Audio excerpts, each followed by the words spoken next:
If you're thinking about getting a tedder, or you don't know much about them, or you want to learn more about them, then this video is for you and you need to watch it. Hello everybody. Today we're going to talk about how a tedder works. Got this one right behind me. This is a 4-star tedder or a 4-basket tedder, depending on which part of the country you're from. And its purpose is to help hay dry. It kicks it out, it fluffs it up. We're gonna see it in action later. But for now, we're kind of gonna go through and I'll explain how these things work. So let's check it out. So this is a tedder, specifically a 4-basket tedder. It's got the wings that fold up on each side, and it's got one basket there, another basket there, and another basket there and there.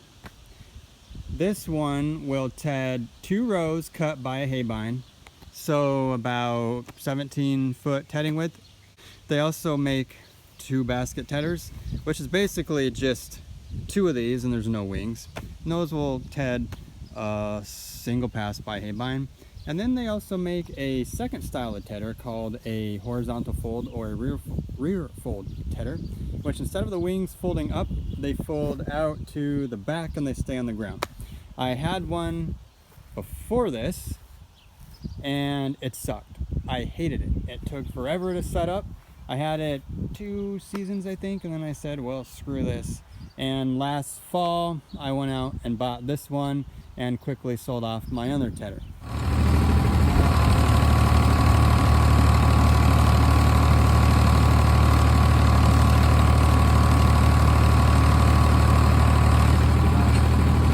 The purpose of the tedder is to spread the hay out over the field and to fluff it up to accelerate drying. Now, the reason this works is because it takes the hay out of a compacted windrow and gives it complete coverage over the field, so it gets more sun. It gets it up off the ground, so it gets a little air underneath. Tedders will actually take at least a day off your drying time if you just get it out of that windrow. The way the tedder actually works is you have these arms on this rotor, and then you have arms on that rotor, and your windrow will feed through right there, or I should say you drive that over your windrow, and they actually spin in opposing directions, just like this. And what it does is it takes it and throws the hay out behind you. I could not imagine making hay without a tedder. It just gets the hay dry so much faster and allows you to get it up faster. So the way I do it is I mow on day 1. Day 2 I go out and ted once the dew's off. The top of the grass will be a little crispy by that point.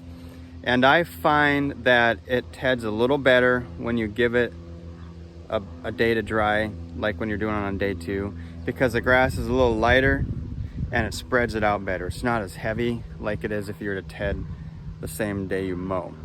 Now some guys, a lot of guys actually mow the same, or ted the same day they mow, and that's not actually a bad thing either, because when you mow your hay, the grass is still going through respiration until it gets down to 40% moisture. While it's doing that, it's burning up carbs and sugars, and so you are losing a little bit of nutritional content there. And so the faster you can get your hay down to 40% moisture, the faster that respiration stops. So if you get it tedded the same day you mowed it, get complete exposure to sun, you'll actually get a little faster dry down and maybe a little better quality hay. The downside of this is your hay is now spread out all over the field, so you're probably gonna get a little more sun bleach, especially if it sits out a full second day as well. You're gonna get sun bleach there. Another time when a tedder is invaluable is if you get rain. A lot of people like to take wet hay and then rake it up into windrows so it will dry. In my opinion, that is about the worst thing you can do, because now you're taking all that wet hay and you're just putting it into a windrow, and it's not going to dry in the windrow, not even with a rotary rake. Instead, what you do is you take the hay, even if it's already been tedded once, you take it and you ted it again, And what that's gonna do is it's gonna break apart the little clumps that have been rained on. It's going to spread them out. It's going to get them up off the ground. And you're just going to get very fast drying, especially if you have a beautiful, sunny, cloudless, hot, windy day like today. Now let's go over hooking one of these up. Hooking the tedder up is very straightforward and basic. You have your PTO, which runs to the gearbox. So your baskets are PTO driven. This one also has hydraulics, which run to the remotes of my tractor. And then you have this rope here, which what this does is from the operator station, you pull on it and it pulls these arm locks. The arm locks hook onto these pins right here. And what it does is it locks those arms into the upright position. So you pull these to release the locks and it'll allow you to lower the arms. So now that you've got your arms down and in the field, the next thing you need to do is you're going to have to lower the tedder. So this particular tedder, well, most of them actually have some kind of a crank on the front, and this crank, you just turn it and it actually tilts the tedder forward like that. And the more a tedder can tilt forward, the higher your throw is going to be in the back. So I like to tilt my tedders far enough ahead that the top of the tines just graze the top of your shoe. And you don't want them digging into the ground. You just want them barely brushing across the top of your cut grass so it can take it and throw it up in the air. A couple things I've done on this tedder is I've gone underneath every single arm and welded on little plates underneath there to reinforce it, because these arms are very cheaply made and they do break off if you hit something such as a woodchuck hole or something like that. A broken arm in the field can be catastrophic when you go to run your subsequent equipment through there. I've actually put one through my baler. So one of the other things I do in making sure my tedder is fit for the field is the tedders can also really break off your tines here. They go through a lot of tines, at least they can. One of the ways I minimize this is I don't run the tedder too low to the ground. Secondly, I actually take the tedder out to my driveway, something that's really level and flat and concrete, and I spin each basket using the top of my shoe as a guide, and then I spin it until I find any tine that hits the top of my shoe, and it's definitely lower than the other tines. And so there's two things that can happen, or two things you can do when this happens. The first is, if you have a hydraulic press, you can take these arms off, and if one tine is hitting your shoe and the others aren't, chances are this arm could be bent down right through here. So one option is take this arm off, put it in your hydraulic press, and just flatten that out, straighten that arm out. If you don't have a hydraulic press or anything heavy enough to straighten that out, the other option you can do is to simply just cut off a 1/2 inch or so of tine on the bottom, basically however much you need. So with that being said, the way the tines actually work is only the tines that are coming around to the front are picking up the hay, because remember, they're angled down. These tines in the back are doing nothing. They're just coming on the return trip back around here. And where they actually pick up the hay is right in this area. And so right here is where the height of the tine matters. This is where the ground contact is going to be happening. Another tip I do is before going into the field, I always verify that I have all of the tines on the arms and I have all of the arms on each rotor. And this ensures that if I come out of the field and I'm missing a tine or missing an arm, I know that I lost that tine or that arm in that field, and then I did not go into the field with a missing arm or tine. A couple things you can do to help with this is to paint the tines a really bright color. The other thing you can do, and this is what I do, is when I'm about halfway done through the field, I will stop the tedder just real quick and just take a quick look over everything. Make sure I have all the arms and tines there.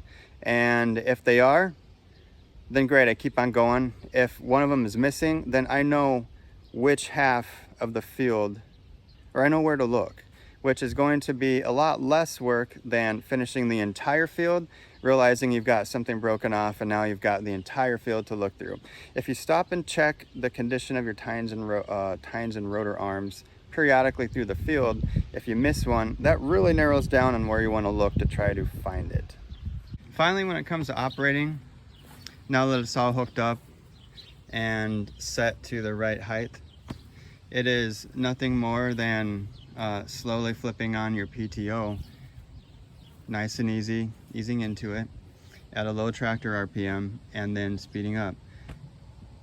The speed of your PTO when you're tedding will make a difference on how fast and how hard it's slinging it.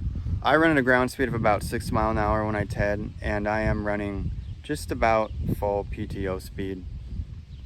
I think I'm actually about maybe 1600 or so.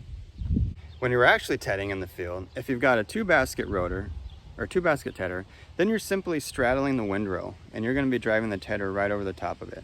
If you've got a 4-basket or larger, then you are going to be, with the 4-basket, there's actually 2 ways you can do it. The first way is, I would say, the most conventional way, where you are straddling, you're driving in between 2 windrows with your tractor. So your tedder arms are straddling each windrow on each side of you. Now you're doing 2 windrows at a time. The other way you can do it is straddle a windrow with your tractor and your tedder. Each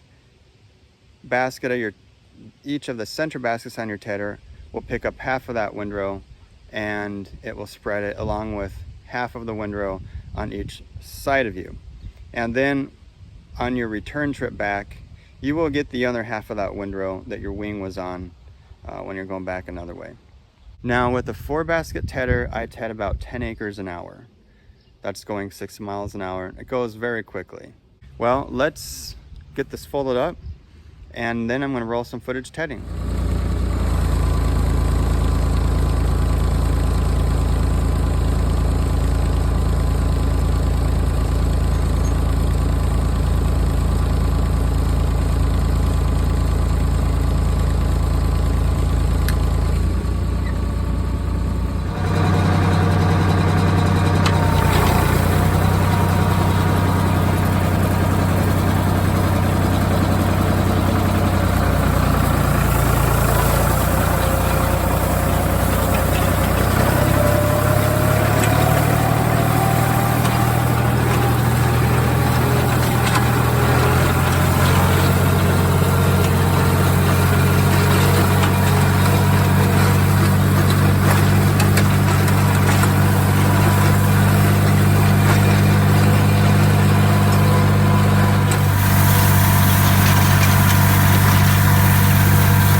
Another benefit to tedding is the fact that it actually makes raking a lot easier.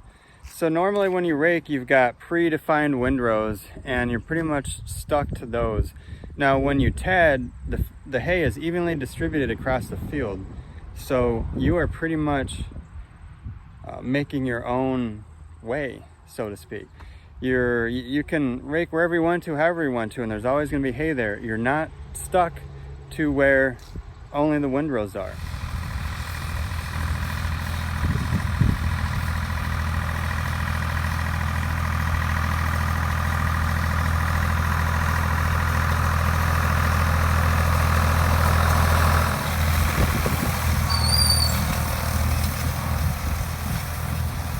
Admittedly, this was one of my probably more boring videos because there's a lot of me talking and less action shots. So if you actually have made it this far, then you probably deserve some kind of a medal for patience, or else you are truly a scholar of hay and are thirsting for knowledge.